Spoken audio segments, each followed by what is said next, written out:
Hello everyone, face talk में आपका स्वागत है। मैं शम्स। आज हम जानेंगे जो जी एंटरटेनमेंट लिमिटेड है और डिश टीवी है। आज 25 ऑफ जनवरी, आज इन दोनों स्टॉक के अंदर मोर देन 30% की गिरावट आई है इन ए सिंगल डे।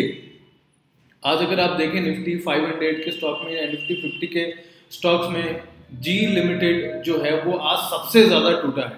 सो उसके पीछे रीज़न क्या है, क्यों आज जी एंटरप्राइजेज लिमिटेड आज इतना ज़्यादा ब्रेक हुआ है और जो डिश टीवी है वो आज इतना ज़्यादा क्यों ब्रेक हुआ है।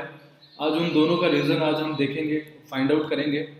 और अभी तक आपने मेरा पेज अगर सब्सक्राइब नहीं किया तो सब्सक्राइब कर लीजिए, क्योंकि ऐसे इन्फॉर्मेशन से रिलेटेड काफ़ी सारी वीडियोस आने वाले टाइम में आपको मिलती रहेंगी। चैनल सब्सक्राइब कर लीजिए और बेल आइकन दबा दीजिए ताकि आपको अलर्ट सबसे पहले मिलता रहे।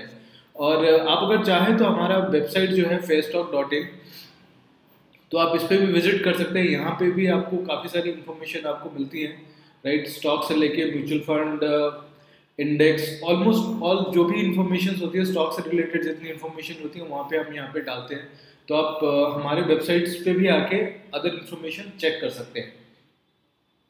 आज जो हम जानेंगे, आज हम जैसे कि मैंने आपको बताया कि जी लिमिटेड और प्लस डिश टीवी आज बहुत ज़्यादा करेक्ट हुए हैं। तो चलिए पहले एक बार देख लेते हैं। आज अगर हम निफ्टी 50 के स्टॉक्स देखेंगे तो आज यहाँ पे देखिए सबसे ज़्यादा अगर स्टॉक आज सबसे ज़्यादा जो बड़ा है वो इंफ्राटेल है, 6% के आसपास बड़ा है। और जो स्टॉक एवरेज टूटे हैं 3-4-5% के आसपास टूटा है, लेकिन जो सबसे ज़्यादा टूटा है देखिए मोर देन 30%, मतलब 30-40% टूटा हुआ है। उसके बाद वो थोड़ा सा रिकवर कर गया।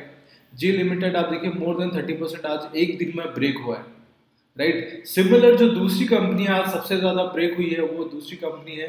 अब वो दूसरी कंपनी भी देख लीजिए। जो दूसरी कंपनी आज सबसे ज़्यादा ब्रेक हुआ है वो है, ये देखिए यहाँ पे मैंने मेटल सेलेक्ट कर लिया। यहाँ पे हम सेलेक्ट करते हैं मीडिया। मीडिया में आप अगर देखेंगे तो यहाँ पे देखिए डिश टीवी मोर देन 37.41%। तो इसके पीछे रीज़न क्या है, क्यों ये दो कंपनी, खास करके ये दो कंपनी सबसे ज़्यादा टूटे हैं। यहाँ पे भी आप देख सकते हैं, मार्केट पे भी अगर आप जाएंगे, राइट, तो कहीं से भी आप देखेंगे तो टॉप 500 के अंदर की जो कंपनी है आज अगर देखेंगे टॉप लूज़र, तो ये दो कंपनी ही आपको दिखेंगे टॉप लूज़र में, डिश टीवी और जी। अब देख रहे हैं सबसे ज़्यादा आज इन दोनों स्टॉक के अंदर गिरावट आई है। तो अब समझते हैं कि इनके पीछे लॉजिक क्या है, क्यों ये दो स्टॉक आज इतने ज़्यादा क्रैक हुई हैं। तो इनका जो मेन रीज़न है, चलिए वो मेन रीज़न हम देखते हैं। इनका जो मेन रीज़न है वो ये है, SL group link emerge two company being probe for suspect demonetisation deposit. Basically ये जो कॉन्सेप्ट है, जब डीमोनेटाइजेशन हुआ था उस टाइम में कुछ फंड दूसरी कंपनी में के थ्रू इनके पास आया था, और उस टाइम की इश्यूज हैं जो अब ये सामने निकल के आ रही है। सामने निकल के क्यों आ रही है, क्योंकि अब इसमें एसएफआईओ है। एसएफआईओ जो है वो है, यहाँ पे देखिए ये है the serious fraud investigation officer, right. यहाँ पे दो कंपनी के ऊपर फ्रॉडुलेंट एक्टिविटी के ऊपर ये जो कंपनी है, ये जो सीरियस फ्रॉड इन्वेस्टिगेशन ऑफिसर है, राइट। तो अभी इन स्टॉक ये जो कंपनी है ये अभी रडार में है। एक कंपनी है नित्यंक इंफ्रा पावर, और पहले ये ड्रीम लाइन मैन पावर के नाम से था, राइट। और एक दूसरी कंपनी है, अभी इसका पूरा डिटेल में अगर आप जानना चाहते हैं तो इसका डिटेल का मैं आपको लिंक बिलो सबमिट में दे दूंगा, जहां से आप वो देख सकते हैं। लेकिन आप अगर बेसिक अगर समझने की कोशिश करें, यहाँ पे आप देख सकते हैं जो कंटेंट मैं यहाँ पे डाल रहा हूँ, ये जो कंटेंट है ये द वायर का है। तो यहाँ से आप देख सकते हैं कि कैसे एक इतने बड़े स्कैम को अंजाम दिया गया, राइट। यहाँ पे जिनके नाम पे ये कंपनी है, ये जो कंपनी आप देख रहे हैं यहाँ पे, ये जो ड्रीम लाइन मैन पावर है या जो अभी नित्यांक इंफ्रा पावर है, वो कैसे स्टार्ट हुआ और कैसे इंटरकनेक्टेड है वो एसएल ग्रुप से। और एसएल ग्रुप जो है उसका डिस्ट्रीब्यूट भी एसएल ग्रुप का है।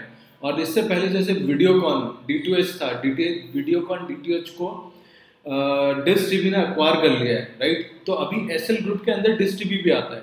तो ये जो पूरा स्कैम है, ये जो पूरा का पूरा फ्रॉडुलेंट एक्टिविटी हुई है, उसमें एसएल ग्रुप डिश टीवी और वीडियोकॉन का जो मर्जर हुआ था, वीडियोकॉन को जो डिश टीवी ने एक्वायर किया था, वो पूरा का पूरा एक फ्रॉडुलेंट एक्टिविटी हुआ है द वायर के अकॉर्डिंग, राइट। जो कंटेंट है अभी पूरा बहुत ज़्यादा कंटेंट है यहाँ पे, मैं हालांकि इसको लिंक यहाँ डिस्क्रिप्शन में बिलो में डाल दूंगा, तो वहाँ से आप देख सकते हैं।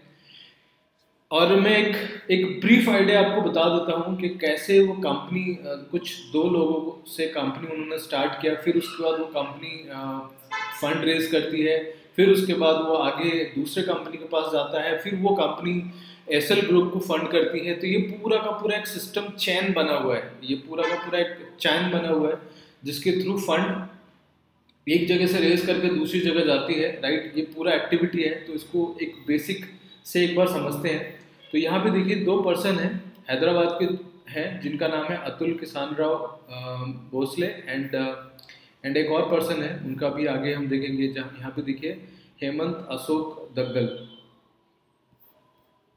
यहाँ पे दो पर्सन है, उन दोनों का मैं नाम यहाँ पे दिखाता हूँ। यहाँ पे देखिए उस पर्सन का पहले यहाँ पे जैसे मेंशन किया गया है कि 2000 में उसके पास 6500 मंथली सैलरी उसको मिलता था अर्थ एंड एसोसिएट्स के थ्रू, राइट। और उसके बाद फिर उसको 7300 रुपये एक बार और मिले थे। मतलब जो पर्सन के नाम से कंपनी है उसको किसी टाइम पे 6-7 हज़ार रुपये की सैलरी या उसको इनकम मिलती थी और उसके अकाउंट में फिर बाद में करोड़ डिपॉजिट होते हैं उस कंपनी पे, तो वो फिर एक रडार में आता है। तो उसकी 1 बाय 1 हम आगे देखते हैं।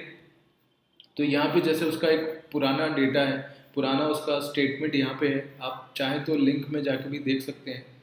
और उसके बाद यहाँ पे देखिए appended below the bank account statement of Amol Balasaheb Lohale reside at, ये उसका घर का एड्रेस है पुणे, राइट। उसके मतलब ओपनिंग बैलेंस किसी टाइम पे जून 3 2016 में 261 रुपये था। उसके बाद फिर जून में उसका bank account left only 1 rupees, ये उसका बैंक स्टेटमेंट भी है।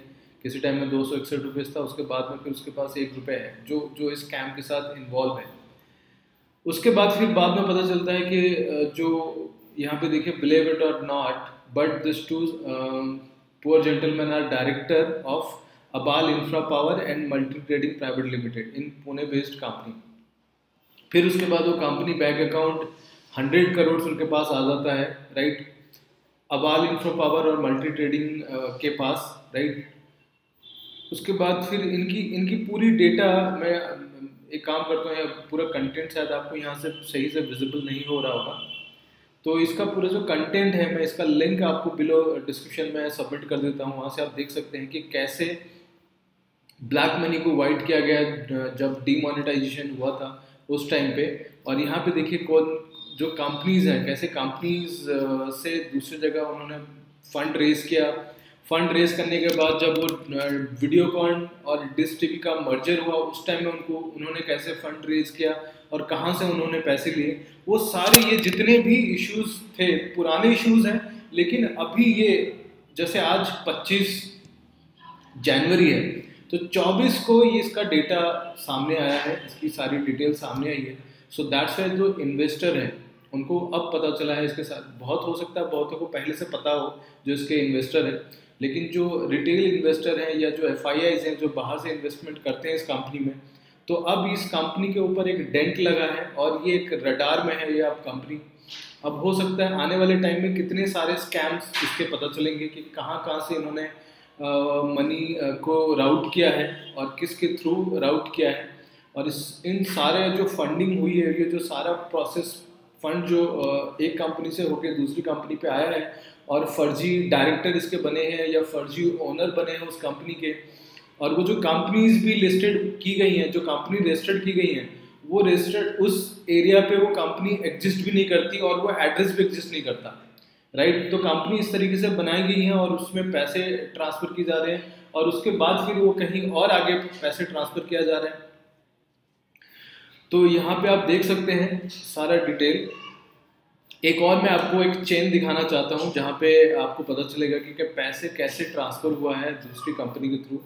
यहाँ पे देखिए एक कंपनी है आयाती मल्टी ट्रेडिंग, और दूसरा है ड्रीम लाइन मैन पावर, और तीसरा है ट्राइडेंट डेस्टिनी, राइट। यहाँ से पैसे जाते हैं यहाँ पे लेमोनेड कैपिटल एडवाइजरी पे जाता है, उसके बाद फिर यहाँ पे चूरू एंटरप्राइज लिमिटेड पे जाता है, एलएलपी पे जाता है।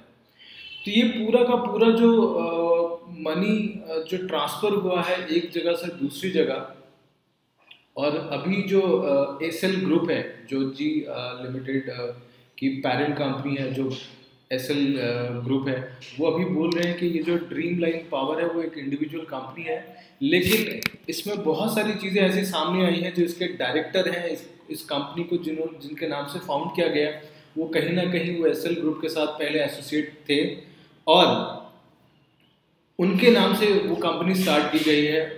जो भी एसएल ग्रुप के जो फाउंडर रहे या अदर कंपनीज जो बनी है, वो सारे कहीं ना कहीं अर्लियर एसएल ग्रुप के साथ एसोसिएट थे। तो समहाउ ये सारी चीज़ एक एक करके सामने आ रही है, तो पॉसिबिलिटीज़ है आने वाले टाइम में एसएल ग्रुप की जो कंपनीज हुए, खास करके एसएल ग्रुप की जो कंपनी होगी, जी लिमिटेड से रिलेटेड जो कंपनीज हैं, जैसे जी का डिस्ट्रीबी भी है, जी लिमिटेड भी है, तो इससे रिलेटेड जो कंपनी है उनको काफ़ी इम्पैक्ट होने वाला है। सुभाष चंद्रा जो है उनको, उनके ऊपर भी काफ़ी सारी वो भी अभी रडार में आने वाले हैं इस सारी चीज़ों को लेके। तो फिलहाल अभी इस स्टॉक को तो अवॉइड करना सबसे बेस्ट है। हो सकता है ये जो इश्यूज आ रही हैं ये टेम्परेरी हैं, एक अपॉर्चुनिटी हो सकता है, क्योंकि एक आने वाले जब भी कोई ऐसी क्राइसिस होती है या ऐसी कोई नेगेटिव न्यूज़ आता है, उसके बाद फिर कंपनी कुछ दिन करेक्शन होता है और एक राइट टाइम भी होता है कि अब उसके अंदर हम बाय करें, लेकिन वो राइट टाइम आपको पता होना ज़रूरी है, राइट। अभी अगर स्टॉक करेक्शन हो रहा है, एक दिन में 30-40% अगर कोई स्टॉक करेक्ट हो रहा है, अभी मैं आपको अगर चार्ट में दिखाता हूँ, चलिए दोनों स्टॉक मैं आपको चार्ट में दिखाता हूँ। आज यहाँ पे देखते हैं, तो डिस टीवी में अगर आप देखेंगे डेली के बेसिस पे, यहाँ पे देखिए कैसी इसमें किस तरीके से मोमेंटम आई है। अब तक का जितने मतलब सिंगल डे के अगर मैं मोमेंटम की बात करूँ, ये हाईएस्ट है, one of the highest fall हुआ है। अगर इसका पुराना जितना भी मैं रिकॉर्ड देखूँ, किसी भी ऐसा कोई भी ऐसा डे नहीं है जिस दिन इतना बड़ा फॉल आया होगा, राइट। ये आप देखिए, इतना बड़ा फॉल पहले कभी नहीं आया होगा। और सिमिलरली अगर मैं जी एंटरटेनमेंट लिमिटेड की अगर मैं बात करूँ, तो उसमें भी अगर आप देखेंगे तो उसमें भी इतना जो शार्प फॉल, ये देखिए, मतलब पूरी कंपनी अगर आप इसका देखेंगे, देखिए 2012-13 से लेके जो मतलब पूरे महीने लग गए स्टॉक के अंदर मोमेंटम आने में, और वो देखिए एक दिन के अंदर अंदर स्टॉक की प्राइस कैसे नीचे जा रही है, राइट। तो फिलहाल अभी इसको आप अवॉइड करें तो ज़्यादा बेटर है। और जब एक बार इसके अंदर करेक्शन होने के बाद फिर जब ये एक बार मोमेंटम पे आता है, जब इसमें बाइंग सिग्नल आती है, देन फिर आप उसमें बाइंग के लिए सोच सकते हैं। फिलहाल अभी आप इसको बाइंग, फर्दर बाइंग के लिए ना सोचें, और जब तक इसमें दोबारा कंफर्मेशन सिग्नल नहीं आता, एक प्रॉपर कॉन्सोलिडेट, अभी एक कॉन्सोलिडेट गिरा है, हो सकता है ये कॉन्सोलिडेट होगा थोड़ा, राइट। कॉन्सोलिडेट होने के बाद फिर उसके अंदर एक मूविंग आएगा, उसके बाद फिर एक टर्न अराउंड आएगा, उस टाइम पे फिर आप स्टॉक के अंदर बाइंग के लिए देख सकते हैं। और टेक्निकल इंडिकेटर का आप अगर असिस्टेंस लेते हैं लॉन्गर मूविंग एवरेज के बेस पे, तब इसके अंदर एक सिग्नल बनता है। आज के लिए इतना ही। अगर वीडियो अच्छा लगे इसे लाइक कीजिए, शेयर कीजिए, ताकि औरों तक ये इन्फॉर्मेशन पहुंच सके, और चैनल को सब्सक्राइब कीजिए। Thank you for watching this video.